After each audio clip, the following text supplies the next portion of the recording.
Voici l'Oryctérope du Cap, autrement dit l'animal qui n'a aucun cousin, aucun proche, aucune famille, mais qui a pourtant réussi à mélanger toutes les espèces possibles pour s'approprier leur pouvoir. Comme par exemple disparaître sous la terre en moins de 15 secondes ou encore faire des tunnels de 10 mètres de profondeur en une nuit qui servira plus tard de refuge pour les hyènes, les porcs-épics ou même les serpents. Concept complètement pompé de la taupe où il est même parti jusqu'à être pratiquement aveugle, inconvénient qu'il a évidemment comblé avec une qualité d'un autre animal, l'odorat. L'Oryctérope a l'un des odorats les plus développés du règne animal avec le chien. Sauf que c'est impossible pour lui de manger des croquettes étant donné que ce n'est pas un animal de compagnie. Donc, de manière totalement créative et pas du tout inspirée d'un autre animal, il a développé une langue grande de 30 cm ultra collante pour se nourrir de 50 000 fourmis par jour. C'est pas un copieur, il est juste malin. Autre exemple, beaucoup d'animaux ont des problèmes dans ce genre de biome avec l'hydratation. Du coup, monsieur ne s'est pas inspiré, mais il a créé de lui-même un moyen de ne pas avoir besoin de boire. Rien à voir avec le chameau. En recyclant l'humidité de ses proies, il est capable de survivre plusieurs mois complets sans boire une seule goutte d'eau. L'hydratation, ça joue un rôle crucial dans la régulation de sa température, sauf que lui, vu qu'il boit pas d'eau,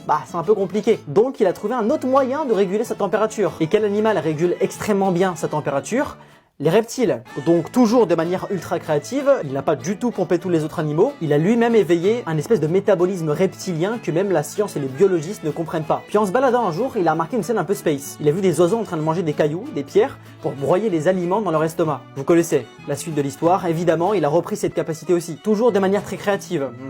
Et dites-vous que tout ce que je viens de vous citer, ce n'est qu'une petite partie de tout ce qu'il a pompé dans le règne animal. On continue physiquement, il vous fait rappeler quoi? Un cochon, on est tous d'accord. Et c'est totalement normal puisqu'il a repris littéralement tous les points positifs du cochon. L'épaisseur de sa peau, il a l'une des peaux les plus épaisses du règne animal. La truffe, ça lui permet d'avoir un vrai scanner dans son corps. Une vitesse approximative de 40 km/h, ce qui est tout bonnement pour un animal de son poids énorme parce qu'il fait entre 80 et 100 kg. C'est un animal nocturne, donc pour échapper aux proies, de manière toujours aussi créative, il s'est inspiré un peu des félins, un tout petit peu, pour être ultra silencieux. Toujours sur le physique, ses oreilles, elles vous font rappeler quoi? Les lapins, c'est normal, il a les mêmes, sauf qu'il a ajouté une fonctionnalité en plus, il capte des vibrations dans le sol. Enfin bref, c'est délirant, limite on prendrait même plus la nature au sérieux avec ce genre d'animal. Surtout que sa lignée remonte à plus de 60 millions d'années, donc techniquement il a connu les dinosaures. Il n'a ni cousin, ni frère, ni semblable, rien du tout, aucune espèce qui le ressemble. On ignore encore aujourd'hui combien d'Oryctéropes vivent dans la nature. Et en faisant ce TikTok, en réfléchissant un peu, peut-être que c'est les autres animaux qui ont pompé une capacité de lui qui avait toutes les capacités.